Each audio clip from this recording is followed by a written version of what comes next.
21 Sports presents the Great Plains Athletic Conference College Football Media Days. This broadcast is made possible by Lincoln Electric System. Use LES to save more. Union Bank, you belong here. And Nebraska Wesleyan University. Now let's take you out to the Country Inn Suites in Lincoln with GPAC Commissioner Corey Westra. Well, good afternoon, everyone. Welcome to Lincoln, Nebraska, and Country Inn and Suites, and we welcome you to the 2012 Great Plains Athletic Conference Football Media Day. Exciting time of year. August is here, and football season is here. We've probably all had the bug a little bit over the last few weeks with all the other media days around the country, and it's time for the GPAC to have their turn here today. And before you are our 10 football coaches in the Great Plains Athletic Conference. And we welcome all of them. We've had a morning of meetings as well as officials' interpretations. I think we've had a productive morning so far. Appreciate all that Deborah Carroll has done here at the Country Inn and Suites. She did a great job with our meal and accommodations. And of course, I want to thank Coach Keller for his assistance in getting us in here and this setup here today. So Brian, thanks again for your work on that and hosting us here in Lincoln. Our format in the GPAC is to alternate years. We go Lincoln one year. We go Sioux City the other year, so if you're looking ahead, next year we'll be in Sioux City for the 2013 GPAC Football Media Day. At this time, if I could have just everyone silent cell phones at this for the sake of everybody else, I'd really appreciate that. And I'd just like to begin with a few opening comments from the league office, and then we will go ahead and get into our coaches here this afternoon. I want to highlight 2011 and 12, last year in the conference. I thought we had a really great year in the GPAC in terms of some on the field and off the field accomplishments. So just kind of going maybe here in a little bit of an order, but our all-sports champion last year was Morningside College. They accumulated the most points over the 19 intercollegiate sports we offer in the GPAC. We had 517 NAIA scholar athletes last year in the GPAC. Those are juniors and seniors with GPAs over 3.5, and I think that's a tremendous accomplishment. We've been above that 500 mark for quite a few years, and to stay above 500, even though we've lost a couple of teams, I think is impressive. So at 517 last year. We had the top teams for scholar teams in the NAIA. Hastings and Concordia both tied for that honor. So that was kind of neat to see that it was a tie and it was among two GPAC schools, so congratulations to them. On the field, the Hastings men's soccer team was the national runner-up last fall. And if you know a little bit about NAIA soccer, that's pretty special. It's a very competitive group, and to be a part of that, they were the national champions 2 years ago and were a runner-up last year. Northwestern women's basketball won the national title in NAIA Division II, marking their third straight national championship. And it also marked the GPAC's 12th out of the last 13 national championships in NAIA Division II basketball. The Doane baseball team had a nice year, won our conference regular season, advanced to Marion, Indiana in the opening round, and played all the way into the championship game there against Point Park before dropping out of that tournament. But a tremendous accomplishment to get one of our baseball teams into the championship round in baseball. I want to send a thank you out to Lincoln, Nebraska. They were really busy last year. They hosted 4 of our championships. We had cross country here in the fall. We had indoor track here in the winter. And then we had outdoor track and baseball in the same week. Alex Linden at Nebraska Wesleyan did a lot of work with that. Ira Zeff, the athletic director at Nebraska Wesleyan, appreciate what Lincoln did last year for us. We had probably one of our more bannered athletes graduate last spring, Danny Ballett from Dakota Wesleyan. Women's golfer, was a 4-time GPAC Player of the Year. We've never had that before, and probably pretty hard to see that happen again in the future. She was a 4-time Player of the Year in all 4 years at Dakota Wesleyan. One is very timely. We are anxiously awaiting B.J. Lawrence from Doane College from St. Kitts, participating in the Olympics on Saturday. He'll be in the 100, the 200, and in a relay for his native country of St. Kitts, so that's coming up on Saturday, I believe, early in the morning in London, and of course will be on probably at night here in the States. And another track note, Ronnie Taylor from Hastings made it all the way to the finals of the Olympic trials in the long jump before bowing out in Oregon, which was a pretty big accomplishment for the NAIA there to have our national champion, which he was, get that far along. So those are just a few of the accomplishments from 2011 and 12. Back to football, the reason we're here today, I want to congratulate Matt Franzen. He was named our GPAC Champions of Character Coach of the Year. And I want to just publicly congratulate you, Matt, for that honor. Also honored by the Journal-Star recently, as well as the Coach of the Year here in the area. So congratulations to him. And then we have 3 new faces up here. I'll begin on my far right, second one in, Josh Gearing, the new head football coach at Midland University. Welcome to you. And I think the other 2 are down here. Far left down here, Greg Youngblood, the new head football coach at Doane College. And then next to him is Ross Simple, and he is the new head football coach at Dakota Wesleyan. Ross, no stranger to the league, spent some time at the University of Sioux Falls, and has also been at DWU prior to being named the head coach. And also, Josh is no stranger to the league as well, spending time at Morningside College earlier on in his career. Greg comes to us from Waldorf College, and we welcome him to the Great Plains Athletic Conference. So that is our opening comments in regards to the conference. We're going to go ahead and jump right into our press conference here this afternoon. We will begin with Briar University. The order of the speakers is as they are seated up here, and Tom Rethman will be our first speaker here this afternoon. Tom is going into his 5th year at Briar University in Sioux City, Iowa, and they are coming off a 2-9 overall season. They were 1-8 in the Great Plains Athletic Conference. We welcome Tom Rethman, Briar University.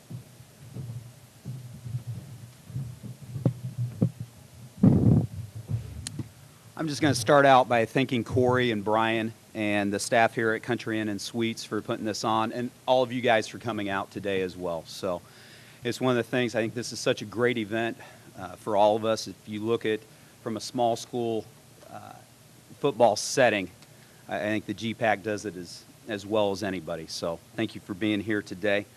Want to start out with talking about our staff just a little bit. We've had a little bit of some adjustments and some movement forward on our staff and adding of some positions. We have Joe Schmitz returning as our offensive line coach, and Joe will be entering his 2nd year with us. Kyle Langhoff, who was our defensive coordinator since my 1st year, has moved on to another position, and we brought in Justin Moaning, and Justin's no stranger to this conference, being a Northwestern guy. He joins us from Upper Iowa as our defensive coordinator. We've also added, and this is one of the things that we're pretty excited about, another full-time position to our staff. Corey Miller joins us from Illinois College, which was a Division III NCAA playoff participant a year ago, as our secondary coach and special teams coordinator. And actually just about a week ago, we were given a graduate assistant position, and we ended up hiring a guy named Brian Weller. Brian joins us from the California Junior College ranks as our wide receivers coach. So those are some of the starting points that we're looking at here. Going into this season, and it's something that we're really excited about, and I think the main thing that we're looking at is over this past year, and all right, we're coming off of a 2-9. We're coming off of back-to-back 2-9s. So we still have a lot of work to do, but if we look at what's happened over this past year, right before spring ball, we moved into new office space. And I know for a lot of people it might be, okay, when I first took the job, when we finally added a 2nd full-time assistant, we were in 3 different buildings. So we had to actually schedule when we were going to be together just to go through the day. This is the first time since we've had a program that the coaches have been in the same spot. We also have a meeting room off of it. It's the first time we've had our own meeting room there. So it's one of those where we're moving forward with that. Obviously, the increase in staff. We're doing 1 ball game this year up at the University of South Dakota in the Dakota Dome against Hastings on September 22nd. And then 2013, 2014, we're moving all of our home games there. So taking a peek at what has happened for us over this past year really lends itself to a lot of excitement going into this season. Now, we also still have a lot of we will wait and see on some of these things when it starts going with our players. We'll start with our special teams. I will tell you when we get through camp who's kicking for us, who's punting for us, and who's returning for us, because I can't answer that question for you right now. I don't have a clue, to be honest.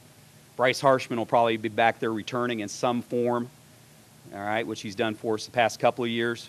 But outside of that, it's wide open. Time will tell. We have a number of guys coming in. More than likely, it will be a newcomer to the program. but we're not ready to kind of say anything about that at this point. So special teams are kind of an unknown entity. On the defensive side of the ball, had a nice spring. I think the guys did a good job of adjusting to Coach Moaning and to Coach Miller and taking on some of the new things that they're bringing. I think the strength of our defense, because it returns the most experience, is going to be up front, where we return Darian Richardson at a defensive tackle position. We have Michael O'Brien, who can help us both inside and outside. Paul Blanchard at defensive end. And then a question mark for us right now is Marshall Ellis. Marshall's a heck of a player. We had a little bit of a scare with him in the spring. He ended up having a blood clot on the brain. As of this point, he has not been cleared to play, and it's not looking likely he will be. Obviously, his health is the most important thing at this point, so if he's unable to, then he'll obviously take a medical year, since he's played for us since as a true freshman. But we've got a number of guys returning who have experience there, and that's something that we hopefully will be able to build off of those guys' strength up front. Moving back, at the inside linebacker position, we have Marcel Moody returning. Marcel's a returning starter for us. Had a very good spring. We think is a heck of a football player. On the outside, we also returned Jordan Lester, who will be a 4-year starter for us. And those two guys have to, between the inside and outside, be the guys who are kind of our strength with that position. Other positions and guys who are going to play there, time will tell. And there's a lot of guys who are returning who we feel very good about, but they've got to prove it on the field first and foremost. And we have a number of newcomers coming in that we feel good about, same type of thing. Until they do something on the field, we're not going to toss them in there. Big question is probably going to be in the secondary for us. And a lot of that just is because of how many guys we have returning. We've moved Chance Colvin from a strong safety position to free safety, and he provides a good, steady amount of leadership back there, and we felt he did a good job. Corner's wide open. All right, corner's wide open. Troy Hooks played for us some last year at the corner position, so he's going to have a little bit of a front run, and we have a couple of transfers coming in that we feel very good about. Same type of thing. So there's going to be good competition in camp to figure out who's going to be playing that back end. Offensively, always starts with the quarterback position. That's where everybody's going to ask questions. Tom Traficani started every ball game for us last year. He is not back. All right, he's decided he's now at Illinois State being a student, has decided not to play football anymore and went back home. P.J. Quiroga was our backup last year as a freshman, did a nice job. He brings good arm strength, decent little athlete to the table. He's going to be pushed, all right? He's going to be pushed. We've got 6 other newcomers coming in at the quarterback position, and that was something that we went out and searched for, is to bring in that competition, because it's going to make whomever takes that spot better. A couple of guys of note, probably up front would be a kid named Kevin Van Egdem. Kevin comes from Liberty, Missouri, was at Missouri State to start out with, and then has been at a junior college this past year, and he will be up actually in Sioux City here pretty soon. So we expect competition at that position, and like every team, as that position plays, it's probably going to dictate an awful lot of how successful we are this year. Offensive line-wise, which personally I think is where you decide whether you win or lose. And Wes Bell, returning honorable mention all-conference player for us, is coming back, and we have a number of other guys who have starting experience coming back, so we expect to be a much more veteran unit up front than we've been. We've got 4 freshmen coming in that we feel can push to play right away, so you're going to see a little bit of a theme here. We're excited about them. They look good potentially. They look good on paper. Time will tell how exactly they do when we get into conference play. At running back, we returned Jared Williams. Jared, we feel, is one of the best players in this conference at his position. And he is, in my opinion, only going to get better. Jared is a heck of an athlete right now, and as he continues to learn how to be an even better running back, not just a good football player, but an even better running back, I think he'll continue to just grow. Rob Wilson also returns there. Rob does a great job as a change of pace back, jumping in there.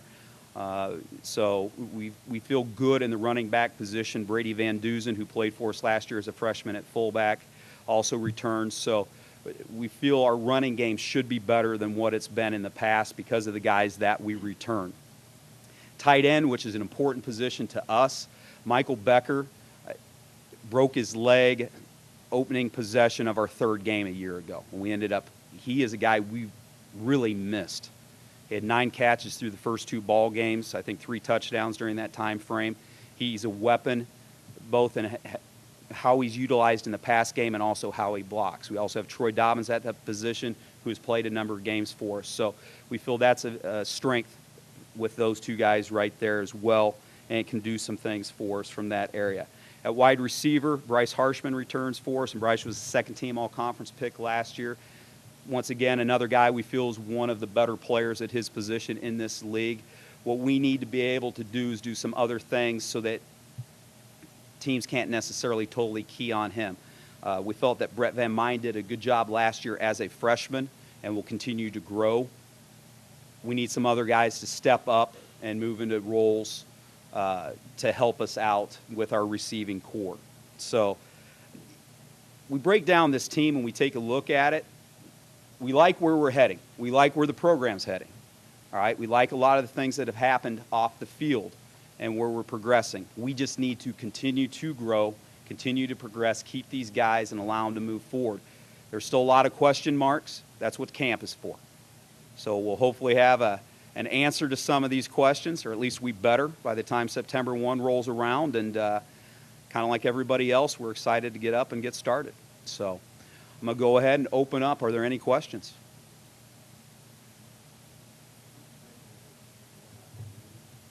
Okay.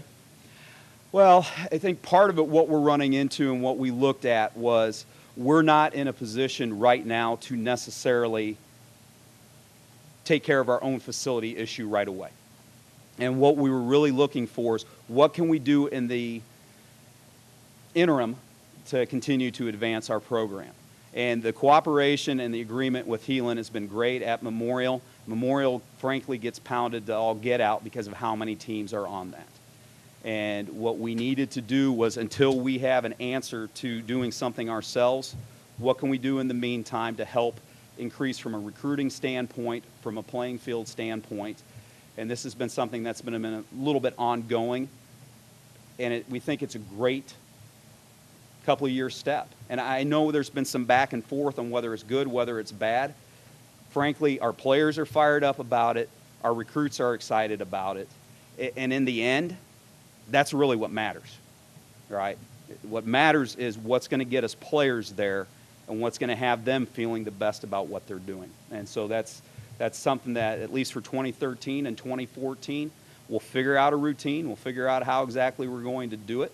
And we'll work it to the best of our abilities. And then after that season is done, we got to go back and make sure we readdress it, which we are doing now as we continue to move forward. This year, we will have one game, September 22nd against Hastings, and then 2013, 2014, all of our home games will move there. No. Coach, with Becker and Dobbins back, will you run double tight? We hope to. That's one of the things we started doing a little bit early on last year, and then obviously Michael getting hurt kind of threw a little bit of a damper right there. The other thing is it takes a little bit of the pressure off of Brady sometimes at the fullback position, just for depth reasons. Right now we only have 2 fullbacks coming in.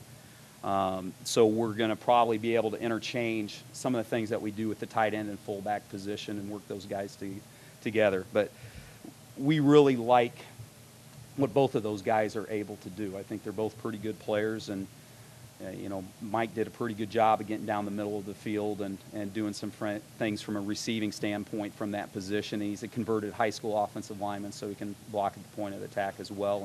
And we like using the tight end because I think you can create some personnel decisions for other teams on how you use them.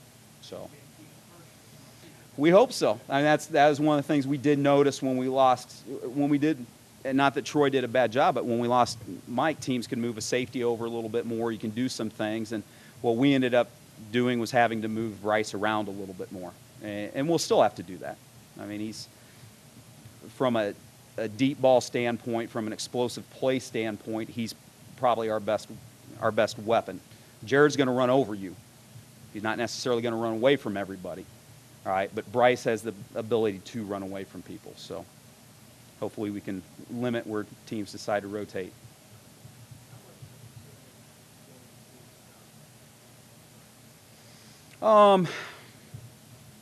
You know what, and this is no knock to Tom. Tom would have had competition coming into this season.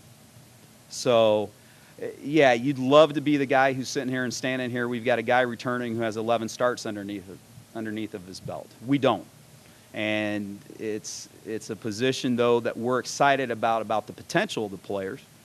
They're just going to have to go out and prove it. You know, that old coaching adage, son, your potential is going to get me fired, does kind of come into play here, especially at that position. But we like the guys we've got coming in.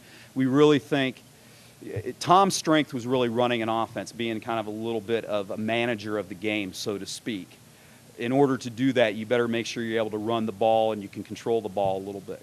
We didn't necessarily always do that, which put him into some positions that weren't necessarily his strength. A number of the guys we have this year have better arm strength and are able to get rid of the ball in a little different situations than maybe what he was. So we'll hopefully play to the strengths of our players and put whomever's at that spot, whether it's PJ, Kevin, Paulino, any of the other freshmen we got coming in, put them to be able to do what they do the best as well. It's open competition, but PJ has the upper hand because he was able to go through the entire spring. And he's had a year in the offense, and he played in 6 ball games last year. So he has the experience underneath of his belt. And he has the experience underneath of his belt because we do have a couple of guys who have college experience. He has it here. He has it with what we do and in our terminology and all those types of things. So he's number one going into fall camp. He earned that coming out of spring. And we tell our guys all the time, you earn it coming out of spring, it's your job to hold on to. If you don't earn something coming out of spring, we're going to open it up to a newcomer right away. Because to us, you had an entire season, off season, and spring to prove that you could do it. Odds are the summer isn't necessarily going to make you jump enough to be ahead. So PJ earned that right to be our number one going into fall camp, and now it's his job to hold on to that job. Anything else? Thank you very much.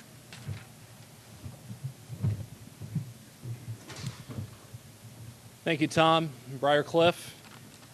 Our next coach will be one of our first-year head coaches in the conference, and that is Josh Gearing from Midland University, a graduate of Ottawa University in Kansas.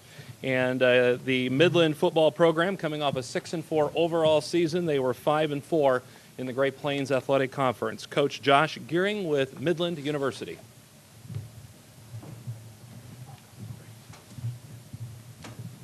Thank you, Corey.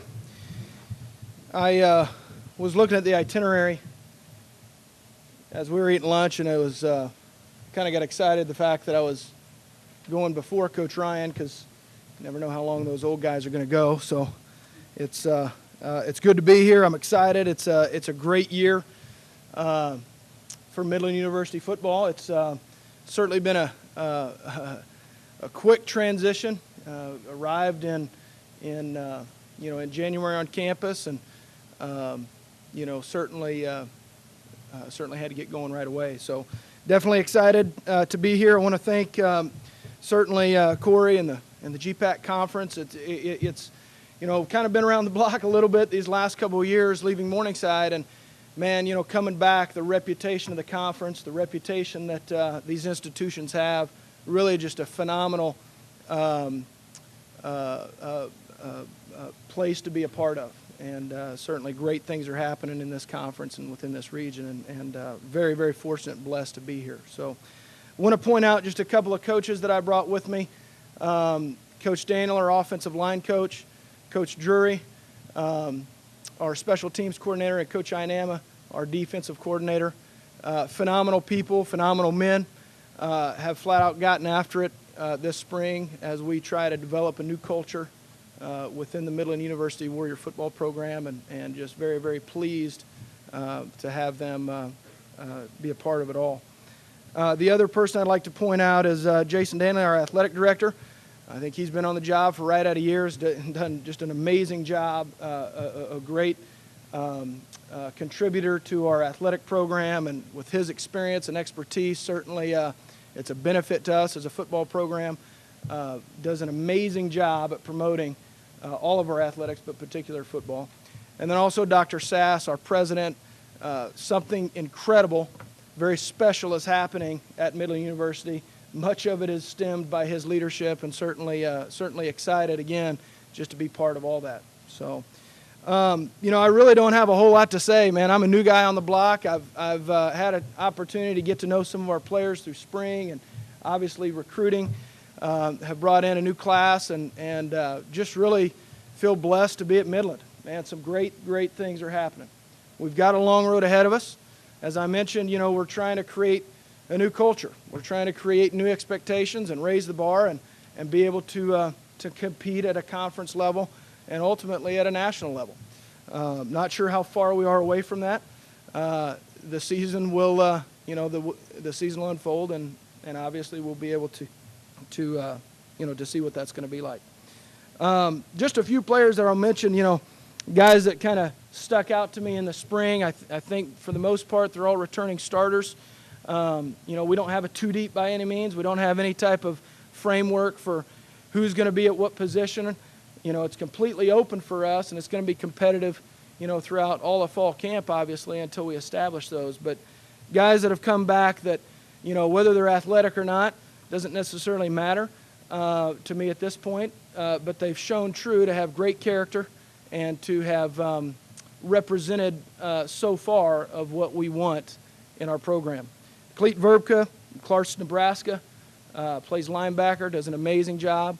I believe he was a second-team all-conference player last year. Really talented kid, but more than that, work ethic, his leadership ability, does a great job. Very excited to see what he can do. Nick Carlson, he's from Tucson, Arizona. He's a young man that has a lot of natural ability, and he's a competitor. And I know that he stuck out in the conference last year at corner, and excited to see what he can do. I think he's got a lot on his plate. We can get into that later this fall, but man, he's a young man that really has shown to be, again, what we want in our program. And then Dominic Savio plays offensive line, and he's a Fremont guy. Went to high school at Fremont Bergen. Great character kid, comes from a great family, and certainly has been impressive with his leadership and his what I would say football IQ. So definitely excited about Dom. Some incoming freshmen that I'll point out again just for the sake of maybe some dialogue or conversation. These young men again really stick out and just great kids. Come from again great families and played good high school football. Alex Moreland from Millard South, believe he was the 300-meter or hurdler champion, state hurdler champion, I believe, and really a great kid. And man, he's got some wheels, and a guy that hopefully as we develop him will make a large impact on obviously one side of the ball or the other. Ethan Renner from Crete. We know that Crete High School plays great football.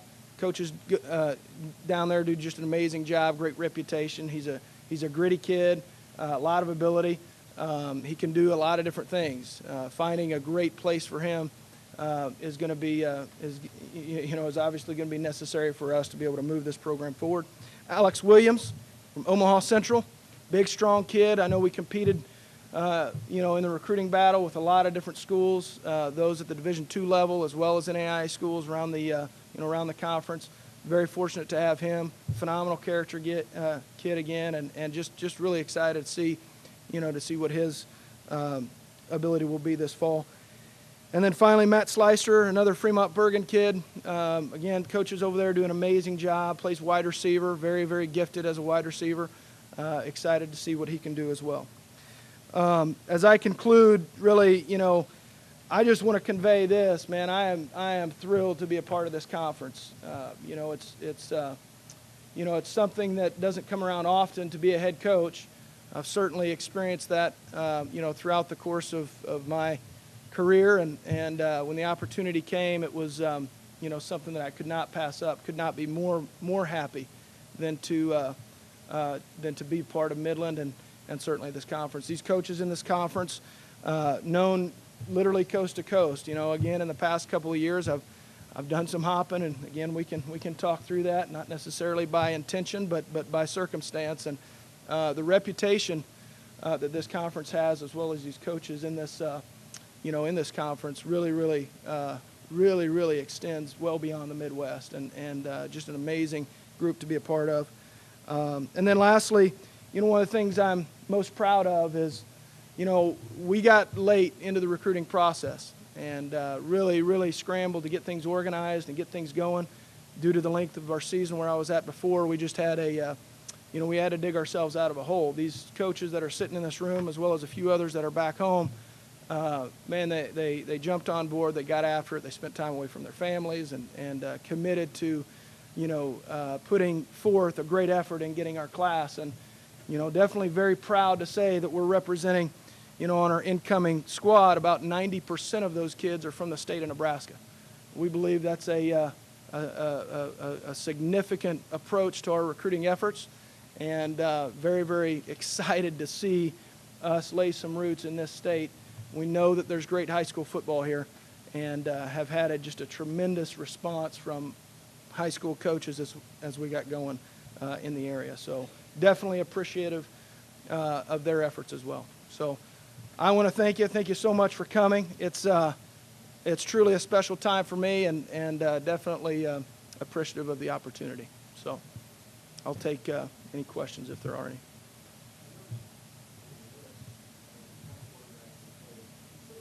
Last year that are back, but you've also got a couple that have played in the past to some degree. Is there anybody running out in front with the job? There really isn't. To be frank, there really isn't. And for me, that's somewhat exciting. We had when I was at the University of Wisconsin-Whitewater, I just arrived, and there was a transition going on there as well in terms of quarterback, and to me, that's the best opportunity to get in, because you get to see really the true colors of competitiveness between the guys, and it'll be fun to see what happens. I mean, Lee Horkey's a great kid and very accurate and does a phenomenal job. Has grown as a leader, I think, in the short time that we've been there. Kurt Walsh is another guy with a lot of ability. He'll be back. And then we've got some freshmen. I'll tell you, man, we've got some freshmen that are incredible. But we've got a long road ahead, and in shaping the ultimate culture for what we want in our program. But those guys, I know, will come in ready, and they'll come prepared and be ready to compete. Representatives here. You were at Whitewater. Coach Redmond was at Oshkosh. Right. We have a player. I'm a Platteville grad. The WIAC has had a reputation for a long time as one of the better Division III conferences in the country. How would you compare that league with the one you're in now? Well, I don't know if I can compare it as much as I can just state that both are phenomenal. I think they are what they are in terms of what they stand for each institution. I would say that the WIAC conference in particular cares about their institutions. Those institutions cares about their athletic programs. They put a large emphasis on the marketing of each institution and how they go about things. Obvious success in the postseason by all those teams in multiple sports. But I would say the same for us. I think our conference is incredibly well-renowned. Again, I think it goes back to probably the leadership of each president on down to the institutional philosophies, and the fact that, even with the culture changing in small college athletics and some programs or institutions choosing to go to Division II, I think, I think this is a very special place to be, and certainly represents itself to be such. So both are outstanding, I think.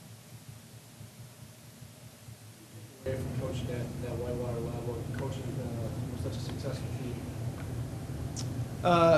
Yeah, so much. One, it's not always greener on the other side in terms of my stop before that.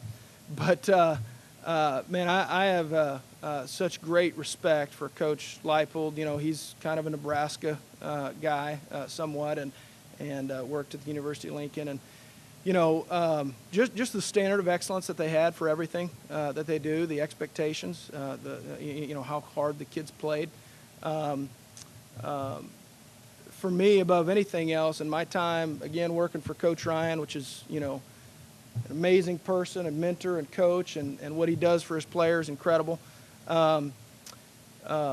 Really, above anything else, just that level of expectation that was there, and doing it in a way that promotes character and class within the style of play that you have. So, man, if we can accomplish anything like that at Midland, I know that whether we win a game or not, or whether we can line up in a formation or not, good things are going to happen. Yeah, Sean. Yards or touchdowns returning from last season. Is that how have you been able to build an offense for this season? Great question. I guess ask me in about 3 or 4 weeks, and I'll be able to answer it. But yeah, Sean, I mean, I got to be honest with you. That's part of the challenge that I'm looking forward to. They flat out graduated a bunch of talented kids, and I was at the senior banquet. I think it was in late April, early May, and I got to be honest with you, the kids that were standing up there graduating, about 24 of them, I think, were pretty impressive. So we've got, again, we've got a battle in front of us, and we're ready to embrace that and look forward to it. But it is going to be a challenge. There's no doubt about it. Anything else? Just getting up at 4:30 in the morning during winter workouts, you had them climb hikes and eat with you. I mean, is this going to be a very well-conditioned team?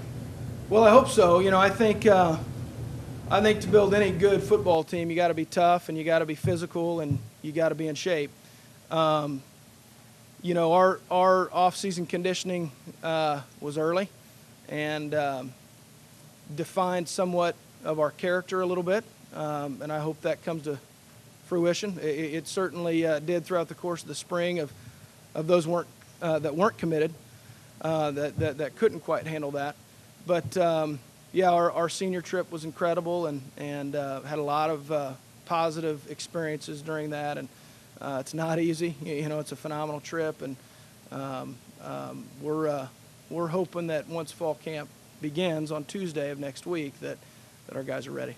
Yeah, no doubt about it. Anything else? Guys, thank you so much. Thanks for having us.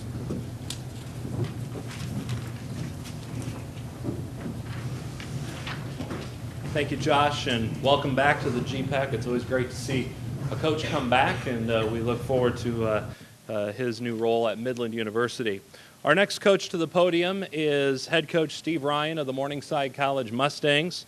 Coach Ryan, 10th year now at Morningside College, 85 career wins with the Mustangs. Last year's GPAC champions at 8-1, and they went 9-2 overall. They were the representative for the conference in the NAIA Football Championship Series, the Field of 16 in the postseason. Coach Ryan, Morningside College.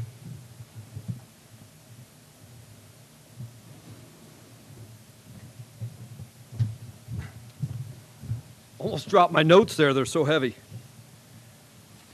Corey, thanks for putting this on today, and Brian, thank you for all that you did. You probably really did it, and to the hotel as well for jumping in. I want to welcome Ross and Josh and Greg all to the conference, and all three of you come in spoken very highly of as people and as men, and just is going to continue to make the conference better. This is a great conference. It's a competitive conference. It's a lot of good football teams that are standing up here in front of you today, and it's going to be a great year. Hopefully we can be competitive.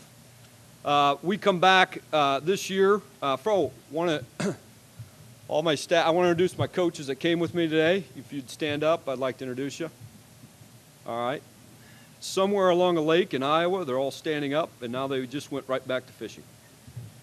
So, but want to talk real quick about our guys and what we have coming back. We feel we've lost some good football players on defense. Outside linebacker Marshall Barney And Campbell Award semifinalist Matt Mushel at nose guard. And on offense, we lost a few good offensive linemen, and Tyler Winter and Nate McDonald and Tim Herman. But we're also exceptionally excited about the guys that we have coming back. And a lot of it's going to start for us on defense. We returned what we felt was a very talented defensive backfield led by Colby Henderson, who was Conference Defensive Player of the Year and BSN Defensive Player of the Year. Colby has an incredible knack for making plays on defense. Last year he scored 5 touchdowns, had 11 interceptions, and blocked 2 kicks. And we also returned Jared Goforth, who in limited time was an all-conference safety for us. At linebacker, Taylor Johnson from Arlington, Nebraska, and Chris Cavillo from Sioux City, Iowa. We feel give us some great experience at linebacker. And we feel just got a lot of guys on defense that have played a lot of football games. On offense, we do lose quite a few guys up front. We're going to have to break in a new quarterback this year. And right now, coming out of spring ball, we've got 3 guys that are really battling at it. We got a young man that's going to be a redshirt freshman, Christian Knorr, from Crofton, Nebraska. Christian's very talented, can do a lot of things. And then 2 other guys that are transfers that have some experience. Lehigh Tonga, who had played a couple years ago at Briar University, and Kyle Twait, who was a quarterback at Iowa Central Community College last year. So we feel in those 2 guys, we have a couple experienced quarterbacks that can come in. It's going to be competitive. Right now, we do not know who our quarterback's going to be, but feel very confident with any of those men that are competing for that spot. We return a lot of wide receivers. The problem is that as an old coach, I only play one at a time. Everything else is 2 tight end, fullback, tailback. So if I was a younger coach, I'd know how to use them. But I got Joel Nixon returning from a year off, coming back for his 5th year, and James Brooks coming back from a knee injury, which took him out fairly early last year, and Kyle Shuck, Joel McCabe, Tyler Sensabaugh, all young men that played significant minutes for us last year. And then, of course, also Fred Jones returns from a 1,000-yard-plus rushing year. So we feel we got some guys on offense that can do some things with the balls. We just got to figure out, what we want to do. Maybe a way to get more than 1 wide receiver on the field, and out of a 3-point stance too, and just find a way to make it work. So, but we're pretty excited about the year coming up, and that's kind of where we're at right now. Any questions? Coach, what are your general thoughts on how the race is shaping up? Do you think it'll be closer this year than it has been ever in the past? Last year was awfully close, and I think it's going to be close again. I just those days of Sioux Falls just being way out there in front, they're over. And the conference is better than it's ever been. And I don't know what that means on a national level, but in terms of right here, right now, in terms of the teams that are playing ball, it is competitive week in, week out. In returning defensive linemen, I know you lost 2 starters that were pretty good. Yeah. Wow, very good, great question. Man, I hadn't thought about that. We were playing 7 linebackers this year, and I wasn't planning on letting that little tip break out, but really excited about Brett and Dorboss. Brett played a lot for us last year at nose guard. Bryce DeMoss is back. Nate Giffen is back. Both those guys, Giffen was hurt last year, and DeMoss was out last year. And then we still have Marcus Smith coming back. So we got a lot of depth. We got a lot of depth right now at D-line. Obviously we're hoping one of those guys can step up and be a big-time football player for us.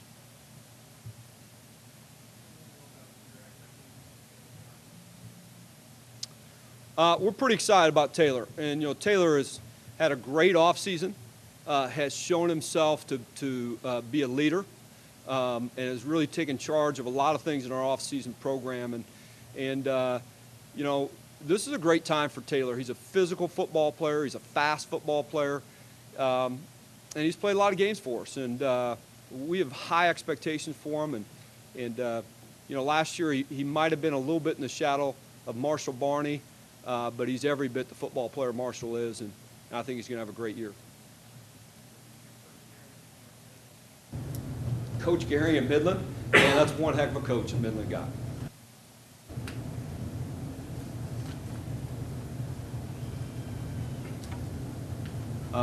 And the orange scarf is a nice touch. Let's face it. If that's really what you want to know, that's the first coach at the media day since I've been here that's worn a scarf in his pocket, and that just kind of puts all of us to have to step up a little bit next year, and we'll see if as coaches we can match that. But fantastic coach though. Orange scarf, I don't know. All right, thanks.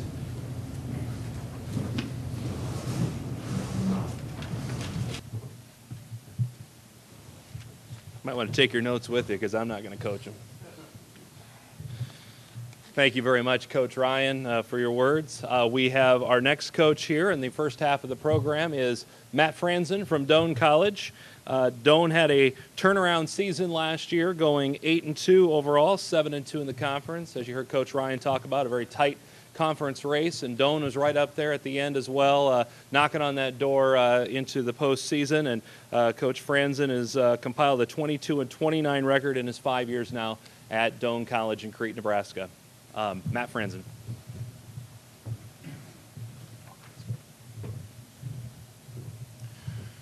All right. Well, I want to thank some of the guys that have been thanked and will be thanked several more times here, but Corey for hosting the media day today, and Coach Keller for helping to set everything up here in Lincoln. Our SID, Rick Schmecker, who's covering, and also Chad Franzen from KUTT Radio in Fairbury, the new sports anchor there. No relation to this Franzen, but anyway, welcome Chad also.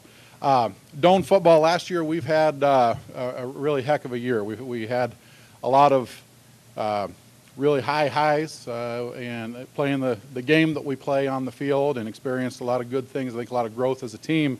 And then real life came up and bit us back in April. We lost one of our players to a car accident that I think a lot of people know about on April 25th. And that really, real life came up and knocked us back.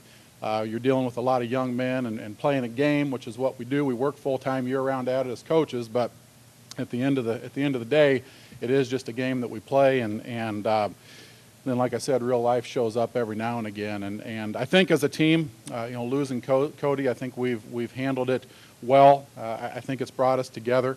The type of young man Cody was, I feel comfortable standing up here and telling everybody that we've decided to dedicate our season to his memory. He really exemplified excellence in everything that he did. On the field, no question, and the coaches that are up here know that.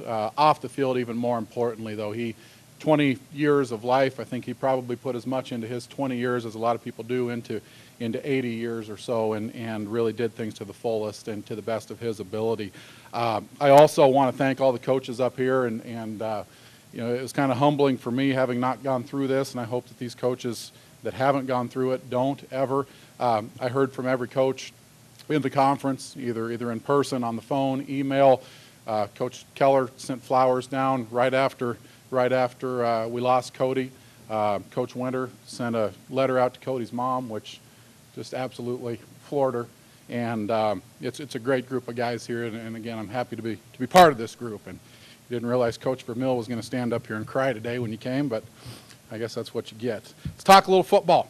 Coming into this season, we've got a good group coming back. We've got 13 starters returning on the team. We've also got our punter back. I guess you count him as a 14th starter. I'll go through some of the returning starters that we have, some guys that we're expecting big things from this year. Again, our punter is back. Phil Tramer was an honorable mention all-conference player. He's going to take over our kicking duties, at least going into fall camp. Andrew Nielsen was a first-team All-American kicker for us last year. I think Phil will step in and do a great job for us there as well. There will be some competition, so there's no guarantee that he'll be kicking or punting by the time the season starts, but we feel good in the experience that he brings back. Defensively, I think we'll have a solid defense going in. We need to stay healthy. That's one thing we did for the most of last season, which we hadn't done previously in my years at Doane, and it did make an obvious difference. But in the defensive line, we have 3 seniors that we feel really good about: Kason Christensen and Dylan Bartley, and a couple defensive ends that are fantastic players, experienced players. And then Nate Rogge has lined up the last few years for us as nose guard and will be a senior this year there as well. Linebacker, we have a couple starters back in Joe Knott and Jeremy Wallace. We're both all conference honorable mention guys a year ago. And then possibly the most experienced group that we've got is our defensive secondary. We have 3 guys coming back who have starting experience, and we have, I think, some young guys who could come in and make a lot of noise very quickly also. But Vince Martinez, Byron Evans, Kent McCrimmon have all started games for us, and will all be back this year in the secondary. And like I said, you may see some other guys in there as well. Offensively, it's a little more of a mix, I think. We'll have some new faces showing up. We have some guys who have started 4 years that graduated and that a lot of coaches have seen a whole lot of. And I think our team, our offense anyway, will have a very new look this year. Our quarterback, 4-year starter Anthony Dunn, graduated. Wide receiver Jeremiah Saffold, who started for parts of 4 years, also graduated, but a couple of our big explosive offensive players a year ago. But we do feel good about the group we have returning. In the offensive line, we have 3 starters back: Kevin Rorick, Joe Vetrovsky, Dylan Carmichael.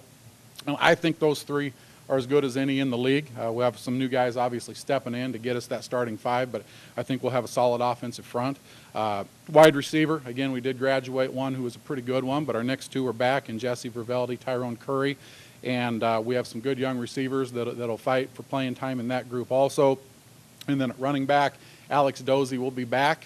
He had a nice year last year, second team all-conference. His backup was Tyler Davis, who will also be back. He was our second running back. We played a couple more running backs a year ago who will be back. So we've got some pretty good depth at that position. We need to keep Alex healthy because I think he's a premier running back when we can keep him on the field. We've had some issues with that, and if we coaches were a little smarter, we probably wouldn't hand him the ball 50 times in one game, which we did last year, but we'll work on that going into this season. At quarterback, I mentioned Anthony graduates. We'll have some guys going into camp who are going to fight for that spot. We have 2 returners on the team. We'll have a transfer coming in. We have 3 freshmen coming in at quarterback, and fall camp is really going to be an open competition at the quarterback position to see who can come out of camp, and then once the season starts, how things go from there. So we open up on August 12th with camp, so it's a week from Sunday, and then September 1st is our first game. We open at home this year against Briar University, and we'll be off and running. We're looking forward to another year at Doane, and hopefully continue to grow as a team, pick up where we left off last year, and make some more improvements. Are there any questions? What kind of incentive in 2012 instead of beating 2 last year and still not getting into the playoffs? Well, I think more than anything, the goals that our players set moving into the season are probably a little bit higher than what they've been in the past. Last year, and the coaches up here that work with players always set goals that are usually a little higher than what the coaches would set, which is great. They're optimistic. But in the past, we've never talked much about winning a conference championship realistically or national playoffs. And last year, halfway through the season, we're sitting in a position where all of a sudden those things started to creep into our conversation a little bit. So I think our players are looking more toward, hey, we have a real chance to maybe make some noise here and be a playoff type of a team versus we need to be a team that's competitive in the games that we play within the conference. Obviously, we need to do that, but I think our goals maybe have risen a little bit from where we were a year ago. What did Dunn mean to your guys' team last year? Consistency. Anthony brought 4 years of starting experience, I guess 3.5 years technically, but when you do that, each year that you start as a freshman, you're making a lot of mistakes and you're really swimming. As a sophomore, you're making a lot of mistakes and you're still swimming. As a junior, those things really start to level out, and then as a senior, nothing that he saw last year surprised him or seemed to rattle him much. So we're going to lose that consistency at the quarterback position. I think the players that we have on our roster are good football players, but you can't substitute for experience. So we're going to have to get somebody in there who's going to have to learn again under fire, which everybody goes through it at some point. It's just been a few years since we've had to do that. Quarterback competition go numbers-wise? I don't know for sure. We'll see how things come in. If one guy walks into camp and just blows the doors off, it'll go 1 deep, and he'll be a all-conference player at the end of the year. If that doesn't happen, you know, you never know what's going to happen. But I think with the players we have coming in, I do think it's going to be a real competition. I'd like one guy to come in, take the bull by the horns, and just win the job and leave no doubt. But like I said, I think the guys coming into camp are going to be pretty evenly matched, at least on the experience factor. So I think it'll be quite a battle.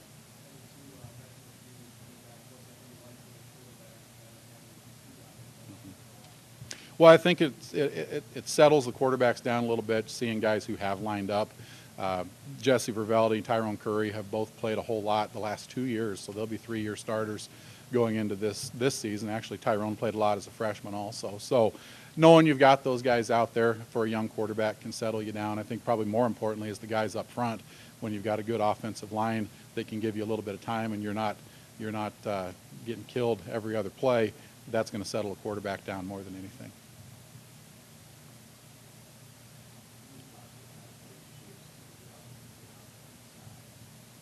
The size of these candidates? Well, the returners that we have, the guys that are on the roster that were with us in the spring, aren't a whole lot different than Anthony in their skill set. So we're not going in this year looking at doing something drastically different. We may end up a wishbone team, Coach Rethman, by the time we break camp, but I don't think that's probably going to happen. A couple of our freshmen coming in, I would consider more athlete types, more dual threats that might be able to run the ball a little bit more. We may start a freshman. I've done it before. I'd rather not have to have that happen again, but you never know. But like I said, the guys that we have with our upperclassmen, I think there are a lot of similarities in their skill set to what Anthony did. Not tremendous runners, although they're a little faster than Anthony. Most of the people in the room are.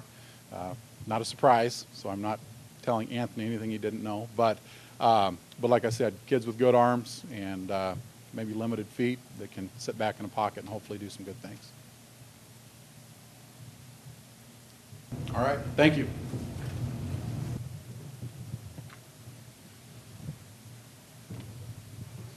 Thanks, Matt. Our final coach before we'll take a quick break here and get to the second half of our program is Brian Keller from Nebraska Wesleyan University. As mentioned, Brian is the dean of the coaches in the Great Plains Athletic Conference. This is his 17th year now with the Prairie Wolves football program. He's amassed 88 career wins, and they are coming off a year of which they went 5-5 overall, 4-5 in the Great Plains Athletic Conference. And our host for the day, Nebraska Wesleyan University head football coach Brian Keller.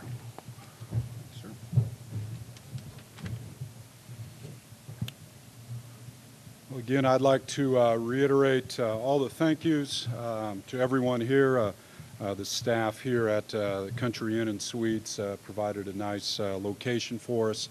I'd like to thank the media for coming out. We have a nice representation today.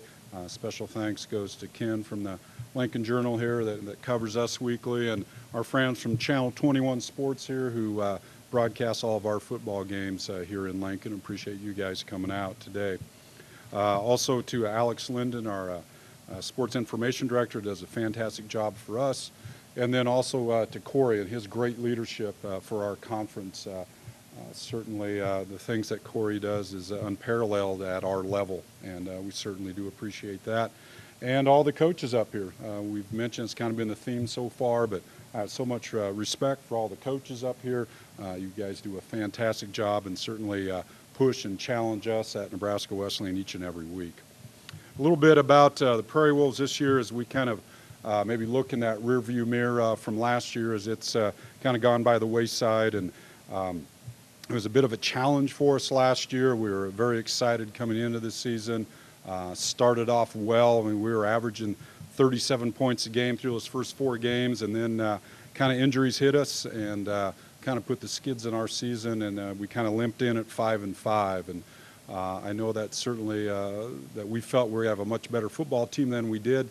But sometimes when you're playing some young kids that probably should be playing on Monday nights and they're playing on Saturdays for you, it's pretty tough. So we got through that. I guess kind of the bright note of that is a lot of those young guys got some experience, and they'll be back for us this year and provide much more depth. As we do look forward now, though, to this season in 2012, I think one of our biggest challenges, besides staying healthy, one of our biggest challenges is our schedule. Our first 5 games are pretty front-loaded. We open up with St. Mary's out of Leavenworth, Kansas. They were 7-4 last year and finished second in their conference. Then we travel up to Midland. Then we have a breather with Morningside, followed by Doane, and then Northwestern. That's our first 5 weeks, and then we get an off week. So if we can get through those 5 weeks and get a chance to catch our breath, maybe we've got a chance. But the schedule maker didn't do us many favors there on that schedule there. As we look a little bit more in detail at our football team, we kind of start with special teams. That's kind of been a hallmark for Nebraska Wesleyan. We've typically been pretty strong in those areas. I think we've won and stole a few games over the years with our special teams. It should be no exception this year. We return an outstanding punter, a second-team All-League player, and Kelby Vandenberg, and he's just going to be a junior. Had a great year as a sophomore, and he's just going to get better as a junior and a senior, and having a great punter makes a big difference, as you well know. I think we're going to be extremely strong in the return game again as well. Our punt returner will be Cody Eiler, who finished 5th in the nation last year in punt returns, and I believe has returned 3 punts in his career for touchdowns. Cody is also our leading kickoff return man back. He finished 6th in the country last year, returned 2 kicks for touchdowns a year ago. Standing back there with him is Jordan Delbaugh. As a freshman, finished 2nd in the nation as punt returner, or excuse me, as kickoff returner. Last couple of years, he's kind of been hurt, so we haven't utilized him there. And then also we have a third man, a young man that's just going to be a sophomore for us that averaged about 23, 24 yards on kickoff returns too. Now, hopefully, we're not returning a lot of kickoffs, but if we do, we think we have some weapons in that group right there. Offensively, again, health is the key. We were, I said, at the beginning of the season, we're a pretty competitive team offensively, and then because of injuries, we had to make a dramatic shift in mid-season, change philosophies and things that we're doing based on the personnel that we did have. So hopefully we have a majority of those parts back this year. Our offensive line, I think, is going to be pretty solid. We return 3 pretty good football players up front. Ryan Beebe will be a junior, has played center for us, has started every single game of his career, has pretty much played almost every snap of his career for us, every offensive snap. He'll be returning up front. Caleb Armstrong has played a lot of games, has started a lot of games for us at guard, and Eric Byerly was be the 3rd member of that group that has played a lot at both guard and tackle. So those 3 guys, plus I have 2 young men that have played a lot for us last year, should give us a good solid nucleus up front. It's a group that's not very big, but they're very mobile, can run, quick, and very aggressive. Our tight end spot, which again has been traditionally a pretty strong spot for our program over the years, is a real question mark. That's probably the biggest question mark offensively. We do not have a proven player there. In fact, I don't believe we have a player that's maybe taken a varsity snap at that position. So that is going to be an area that we need to sort out over the next few weeks and carry on that fine tight end play that we've had. At wide receiver, we returned Dalton Tyfault, our leading receiver from a year ago. Very physical receiver that will catch a lot of footballs across the middle and is definitely a presence out on the perimeter blocking as well. At running back, as mentioned before, Jordan Delbaugh is back. Jordan is not very impressive physically. He's 5'4". He's not a very big guy, but ended up being an all-league player despite missing 4 games last year, and again has special skills in the return game. So Jordan will build around him and 2 or 3 other players coming back.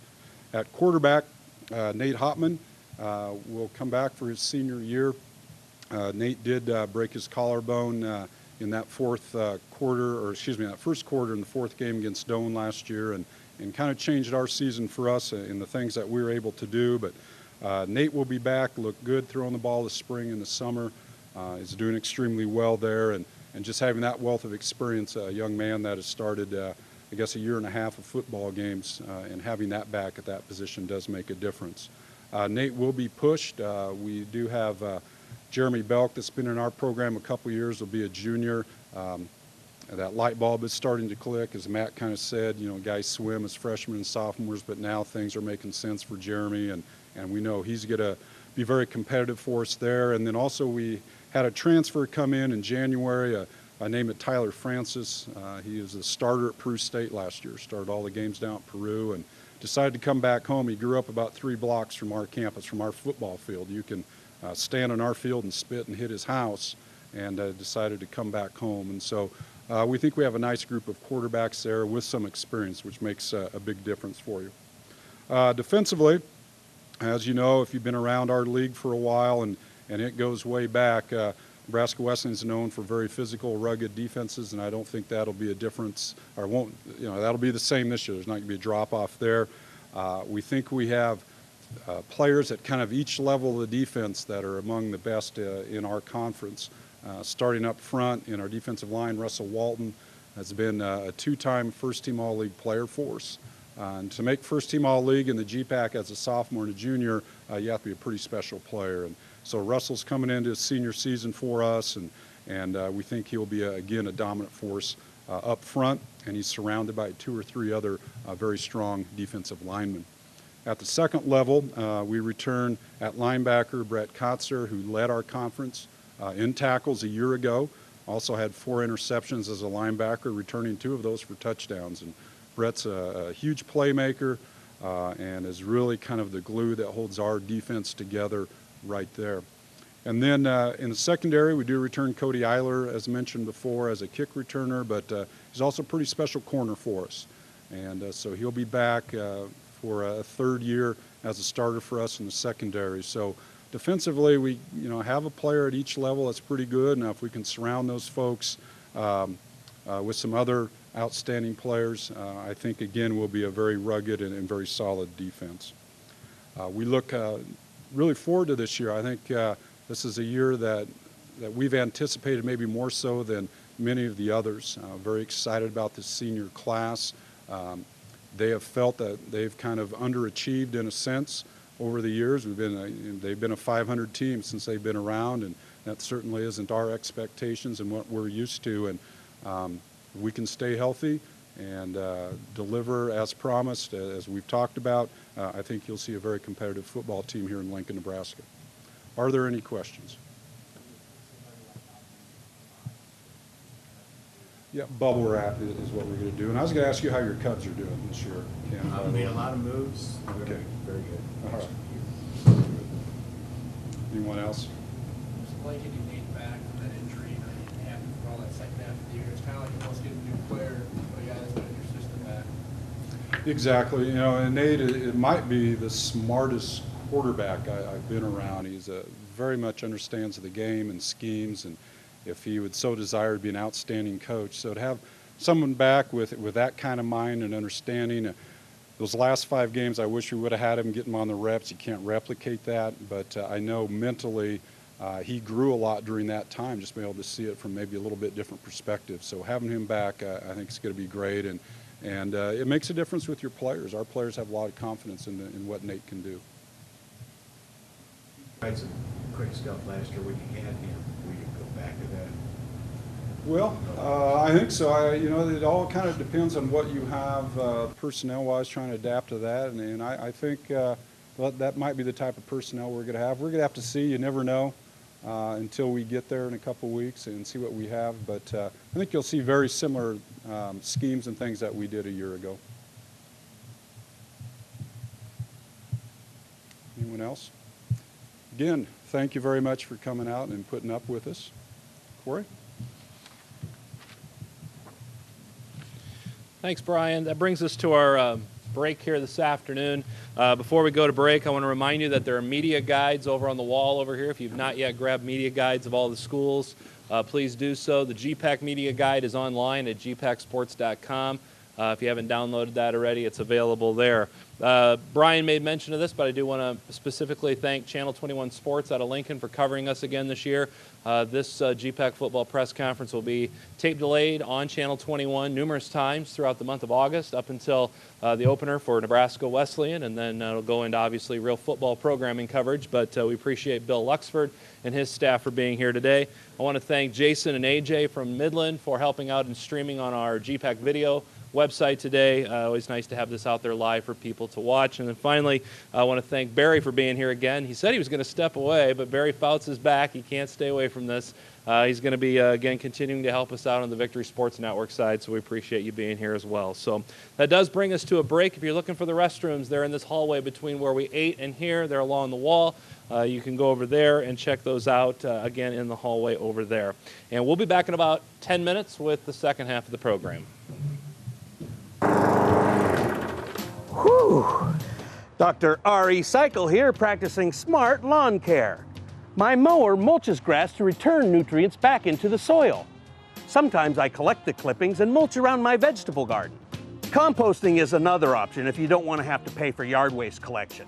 And don't forget, you must separate your yard waste from your trash from April 1st to December 1st. For more information, visit recycle.lincoln.ne.gov. At 47, deciding to start Jimmy John was a big surprise. I had been a stockbroker for 25 years. I ate at Jimmy John's on the way to see my son play soccer. I knew that that was my life's passion, to open sandwich shops. I own 15 stores now. I love that I can get up each day and have new challenges to conquer and new places to go and new people to meet. To really grow my business and get to the next level, I have to have a bank that stands behind me. Thanks to Union Bank, and realize my dream.